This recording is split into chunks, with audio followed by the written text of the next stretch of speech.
करो कृपा करो, कृपा करो राधे, कृपा करो कृपा करो, कृपा करो राधे, कृपा करो कृपा करो, कृपा करो राधे, कृपा का ही तन तोरा, कृपा का ही तन तोरा, कृपा करो राधे, कृपा करो कृपा करो, कृपा करो राधे, क्या घट जाए तोरा, कृपा करो राधे, कृपा करो कृपा करो, कृपा करो राधे।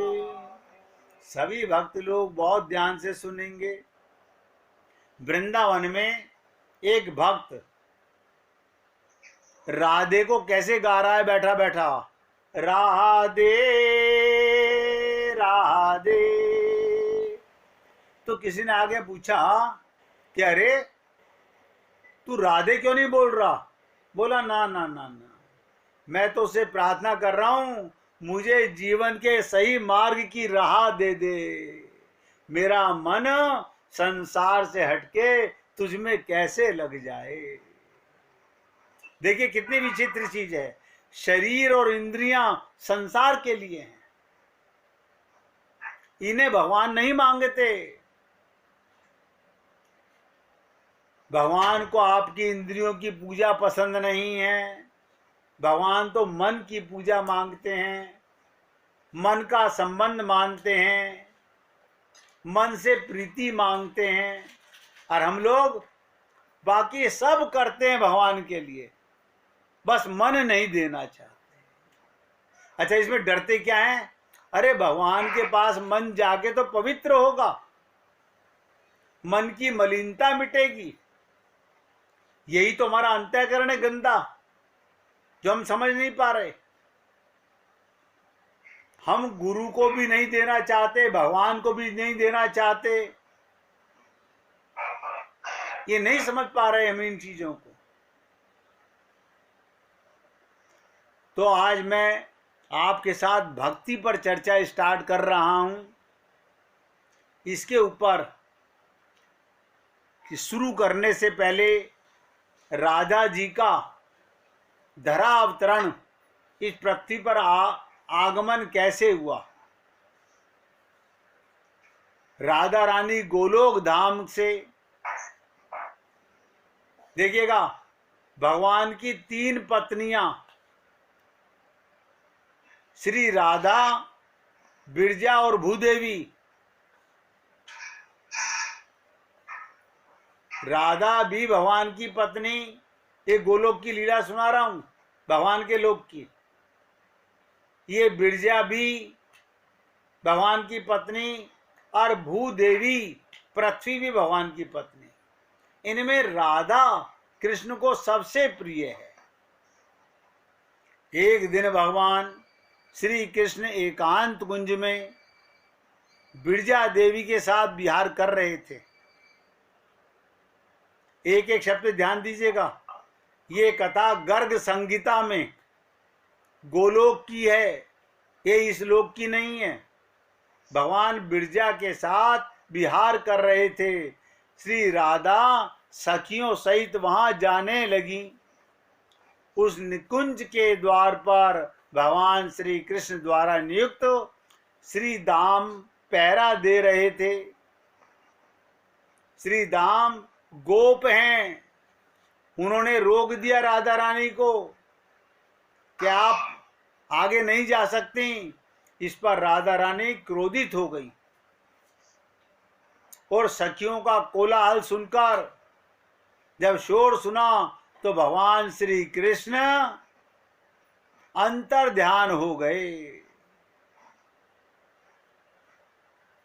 दुखी होकर ये बिरजा जो उनकी पत्नी थी नदी बन गई। और गोलोक में चारों ओर प्रभावित होने लगी, चारों ओर बहने लगी। जैसे समुद्र इस भूतल को घेरे हुए है, आप देखते हो पानी कितना है, अब पृथ्वी कितनी सी है, उसी प्रकार बिरजा नदी गोलोक को अपने घेरे में लेकर बहने लगी। उनके वह श्री कृष्ण के 7 पुत्र थे। देखिएगा, भगवान श्री कृष्ण के बिरजा से 7 पुत्र थे। अगर एकाग्रता से सुनेंगे तो बहुत गहरी बात नजर आएगी। वो 7 पुत्र कौन हैं? लवण, इक्षु, सुरा, घृत, दधी, दुग्ध और जल रूप, ये 7 समुद्र होकर पृथ्वी पर आ गए। हमारी पूरी पृथ्वी पर 7 समुद्र हैं। ये 7 बिरजा के पुत्र हैं, भगवान श्री कृष्ण के ही पुत्र हैं। आपने हमने कभी भी उन समुद्रों को भगवान का पुत्र मान करके, अंश मान के नहीं देखा होगा। इतना ही समझ लीजिए, भगवान ने कहा सिया राम में सब जग जानी, ये सारी सृष्टि मैं ही बना हुआ हूं। इस पर राधा रानी ने श्री दाम को श्राप दे दिया। राधा रानी ने क्या करा? श्री दाम को श्राप दे दिया कि तुम असुर योनि को प्राप्त हो जाओ। तुमने मेरी अवहेलना की, मुझे मेरे प्रीतम से मिलने के लिए रोका और गोलोक से बाहर चले जाओ। श्री दाम ने भी, ध्यान से सुनिएगा, राधा रानी को श्राप दिया था। राधा रानी भी श्रापित हैं, उनको श्री दाम ने श्राप दिया। श्री कृष्ण सदा तुम्हारे अनुकूल रहते हैं, इसलिए तुम्हें इतना अहंकार हो गया। आप भी मानवी योनि में जाएं, आप भी मनुष्य योनि में जाएंगी। वहां गोलोक गोकुल में हरिवंश के ही अंश महायोगी रायण नामक एक वैश्य होंगे, आपका छाया रूप उनके साथ रहेगा। अतः पृथ्वी पर मूढ़ लोग आपको रायण की पत्नी समझेंगे। अतः परिपूर्णतम परमात्मा श्री कृष्ण से भूतल पर कुछ समय आपका वियोग होगा। कहने का तात्पर्य, गोलोक जैसी जगह पर भी राधा रानी ने श्री दामा को श्राप दिया और श्री दामा ने राधा रानी को श्राप दिया।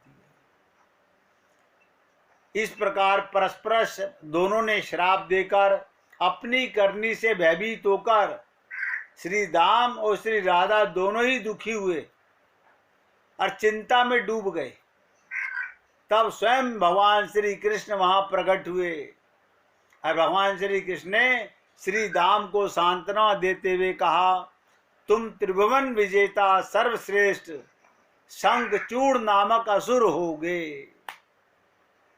आपने कभी भागवत में लीला सुनी हो तो शंखचूड़ नाम का जो राक्षस था वो श्री दाम बन के पृथ्वी पर आए और अंत में शंकर जी के त्रिशूल से मृत्यु को प्राप्त होकर यहां मेरे पास वापस गोलोक में लौट आओगे।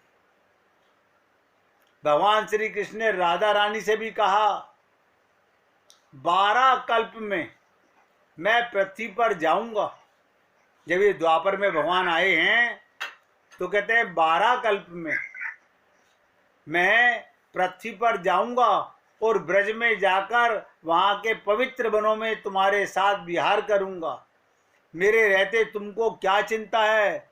श्री दामा के श्राप की सत्यता के लिए कुछ समय तक मेरे साथ तुम्हारा भी वियोग होगा।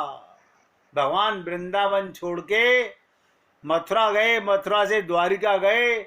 उस समय राधा रानी को वो श्राप श्री दाम जी का उठाना पड़ा।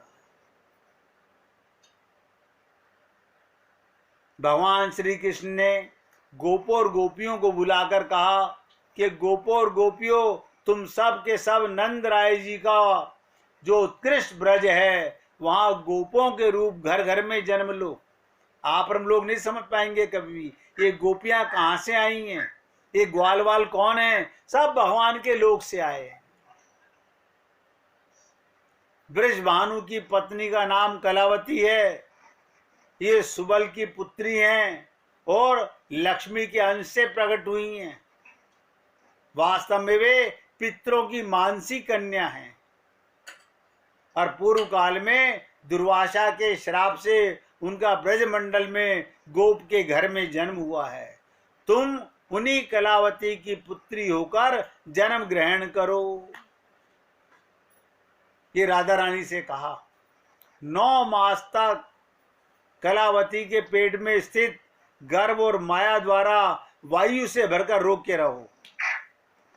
ये भगवान कभी माँ के गर्भ में नहीं आ सकते, केवल लीला करते हैं। माँ को ऐसा महसूस होता है। राम अवतार में भी ऐसा हुआ, कृष्ण अवतार में भी ऐसा हुआ। ये जितने भी भगवान के अवतार होते हैं केवल माँ को ये फील कराते हैं कि हमारे पेट में बच्चा है, होता नहीं है, क्योंकि भगवान किसी गर्भ में नहीं आ सकते। 10वां महीना आने पर भगवान कहते हैं राधा रानी से, तुम भूतल पर प्रकट हो जाना और दिव्य रूप का परित्याग करके शिशु रूप धारण कर लेना। तुम गोकुल में आयोनिजा रूप से प्रकट होगी, मैं भी आयोनिज रूप से अपने आप को प्रकट करूंगा, क्योंकि हम दोनों का गर्भ में निवास होना संभव नहीं है। शक्ति और शक्तिमान भगवान कभी किसी गर्भ में प्रकट नहीं हो सकते, सिर्फ फीलिंग कराते हैं।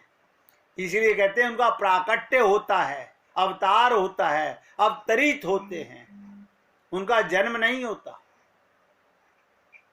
भगवान कहते हैं मैं बालक रूप में वहां आकर तुम्हें प्राप्त करूंगा। तुम मुझे प्राणों से भी अधिक प्यारी हो और मैं भी तुम्हें प्राणों से बढ़कर प्यारा हूं। हम दोनों का कुछ भी एक दूसरे से भिन्न नहीं है। हम लीला में 2 बन जाते हैं। ये राधा कृष्ण ही बने हुए हैं। अद्वैत एक तत्व है और राधा तत्व प्रधान, जाको दूसरो नाम है स्वयं श्री कृष्ण भगवान। भूतल का भार उतारकर तुम्हारे और गोप गोपियों के साथ मेरा पुनः गोलोक में आगमन होगा। भगवान इस प्रकार पृथ्वी पर आते हैं और वापस गोलोक चले जाते हैं। ये बात सुनकर श्री राधा रानी प्रेम से विहल होकर रो पड़ी। ये गोलोक में रो पड़ी और कृष्ण से कहने लगी, हे मायापते, यदि आप भूतल पर मुझे भेजकर माया से आच्छन्न कर देना चाहते हैं तो मेरे समक्ष सच्ची प्रतिज्ञा करो कि मेरा मन रूपी मधुप तुम्हारे मकरंद रूपी चरणारविंद में नित्य निरंतर भ्रमण करता रहे। क्या मतलब? जितना समय तुम संसार में लीला करोगे मेरा मन आपके चरणों में मकरंद रूप से मधुप बन करके, भौरा बन के मंडराता रहे और चरणारविंद में नित्य निरंतर भ्रमण करता रहे। जहां जहां जिस योनि में भी मेरा ये जन्म हो वहां वहां आप मुझे अपना स्मरण एवं दास्य भाव प्रदान करोगे। देखिए राधा रानी की कामना है। क्या कहती हैं राधा रानी? जैसे शरीर छाया के साथ, प्राण और शरीर के साथ रहते हैं, उसी प्रकार हम दोनों का जन्म और जीवन एक दूसरे के साथ बीते। मैं तुम्हारी मुरली को ही अपने शरीर मानती हूं। आप गाते हो ना, मैं तुम्हारी बांसुरी हूं, फूंकते हो बज रही हूं। तो कहते हैं मैं तुम्हारी मुरली को ही अपना शरीर मानती हूं और मेरा मन तुम्हारे चरणों से कभी अलग ना हो। अतः विरह की बात कान में पड़ते ही आंखों का पलक गिरना बंद हो गया। राधा रानी ने पलक झपकनी बंद कर दी और हम दोनों आत्माओं के मन प्राण निरंतर एक रहें।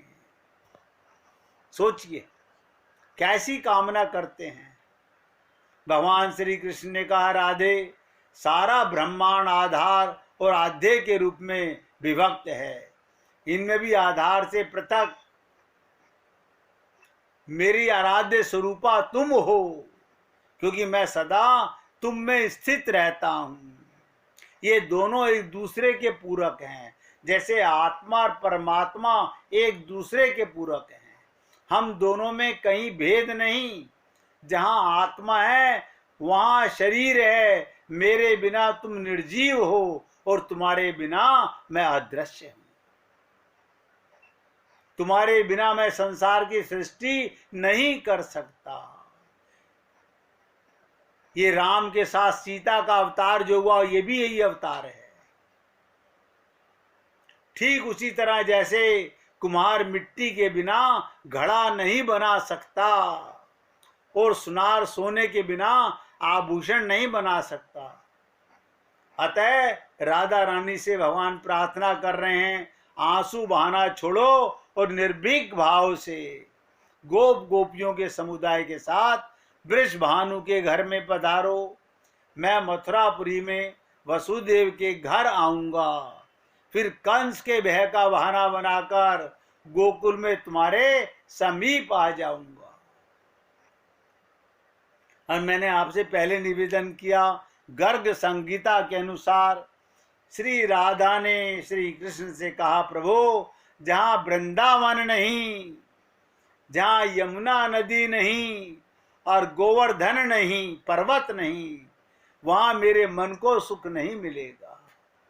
मैं कई बार भक्त लोगों से निवेदन करता हूं कि ये जो वृंदावन है, यहाँ 3 चीजें ही हैं जो गोलोक से आई हैं। ये गिरिराज जी, ये वृंदावन, ये यहाँ की भूमि नहीं है, और ये यमुना जी। श्री राधिका जी के इस प्रकार कहने पर भगवान श्री कृष्ण ने अपने गोलोक धाम से, ध्यान से सुनेंगे सभी भक्त लोग, 84 कोस भूमि, गोवर्धन पर्वत एवं यमुना नदी को भूतल पर भेजा। इसलिए कभी इनमें माइक दृष्टि नहीं करनी चाहिए। वृंदावन की रज, ये ब्रज रज है, भगवान के चरणारविंद की गोकुल की रज है।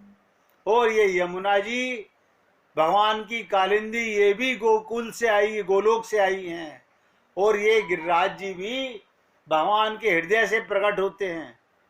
तो श्री राधा भगवान श्री कृष्ण की 7 बार परिक्रमा, देखिएगा, राधा रानी भगवान श्री कृष्ण की 7 बार परिक्रमा और 7 बार उन्हें प्रणाम करके गोप गोपियों के समूह के साथ, पहले राधा रानी का अवतार होता है, अपनी सखियों के साथ अवतरित होती हैं। श्री राधा की प्रिय सखियां, वहां श्री कृष्ण के प्रिय गोप बहुत बड़ी संख्या में लीला के लिए ब्रज में गोपों के घर उत्पन्न हुए। ये सब श्री राधा और कृष्ण की लीला ही हैं, जो ब्रज में परम दिव्य प्रेम की रस धारा बहाने के लिए निमित्त रूप से की गई थी। इस कारण से लीला में श्री कृष्ण और श्री राधा 12 कल्प में पृथ्वी पर अवतरण हुए थे। तो ये मैं आपसे इसलिए निवेदन कर रहा हूं, हम वृंदावन जाएं तो उसको ये संसार की भूमि ना माने। वहां प्रेम, मगर प्रेम की दृष्टि लेके जाओगे तो प्रेम नजर आएगा। हम लोग वहां मंदिरों में भटकते रहते हैं, समझ नहीं पाते। वहां के तो कण कण में ब्रज रज रज रज में भगवान बसा हुआ है। जहां आप वहां पर हो, वहीं पर भगवान का अनुभव करने का प्रयत्न करो।